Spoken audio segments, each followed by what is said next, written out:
Salut tout le monde, aujourd'hui on se retrouve pour une vidéo un petit peu plus axée tuto que d'habitude. J'ai appris par ma communauté que le site Mangadraft proposait un concours cet été. Le thème c'est de faire un one-shot sur les robots. Et comme pas mal de membres de la communauté ont décidé de le faire, je me suis dit que j'allais faire une petite vidéo pour donner mes conseils pour faire un one-shot. J'ai pu en faire quelques-uns sur différents concours dans le passé et j'ai fait beaucoup d'erreurs. Donc ce que je vais dire ça va être basé sur mon expérience personnelle. Dans cette vidéo je parlerai pas forcément de tout ce qu'il faut pour faire un one-shot, mais je vais donner les clés qui pour moi sont essentielles. Ah oui, et à la fin je vais vous présenter les gagnants du concours Demon Slayer.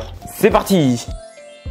Alors pour commencer, je vais vous expliquer rapidement qu'est-ce que c'est qu'un one-shot pour que vous ayez bien les idées claires. Un one-shot, c'est une histoire complète contenue dans un tome ou alors dans un chapitre. Contrairement aux séries manga qui sont des histoires sur plusieurs tomes. Là, du coup, dans le cas de Mangadraft, on se focalise que sur un chapitre parce que c'est 8 à 16 pages. Les mangaka présentent souvent leur manga sous forme d'un one-shot aux éditeurs pour la première fois avant de pouvoir commencer une série sur plusieurs tomes et de se faire pleinement éditer. Si mes souvenirs sont bons, ce fut le cas par exemple pour le manga Blazer Drive. Ça permet de sentir si l'univers plaît, si les personnages plaisent, sans forcément avoir besoin de construire l'histoire entière. Bon, maintenant passons au conseil. Conseil numéro 1.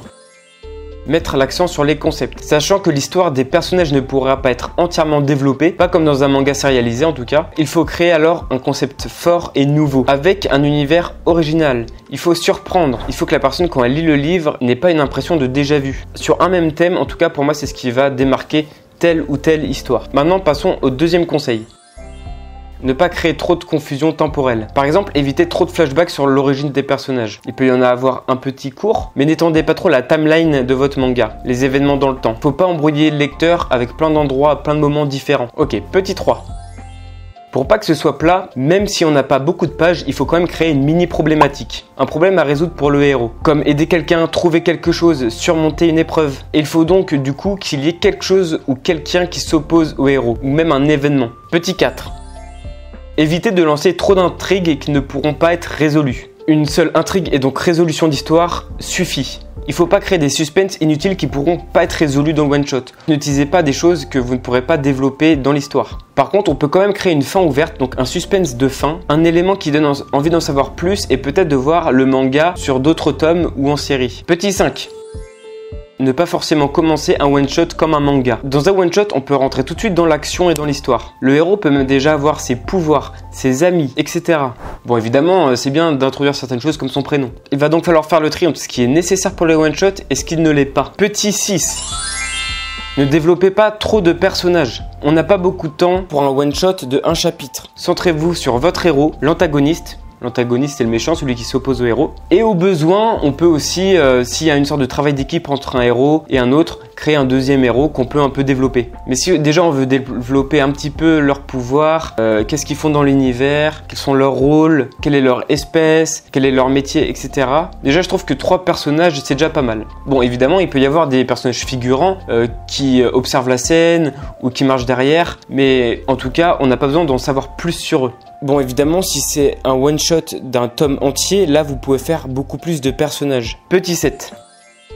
Attention à ne pas faire des dialogues trop longs en voulant expliquer trop de trucs. Quand il y a trop de texte dans les bulles, ça donne pas envie de lire. Et je sais qu'un one-shot c'est court et que les dessinateurs ont souvent envie d'intégrer plein d'éléments. Mais il ne faut pas céder à cette peur-là, il faut mettre ce qui est le plus utile et le plus nécessaire. Il est évident que le lecteur ne pourra pas tout comprendre et tout connaître de votre univers, donc on se relaxe avec ça. Essayez d'en donner au max sans trop encombrer le lecteur. Et il ne faut pas oublier qu'on reste dans de la BD, donc presque il faudrait que la personne puisse comprendre votre histoire sans avoir à lire juste en regardant les images. On va passer maintenant au dernier conseil, le 8.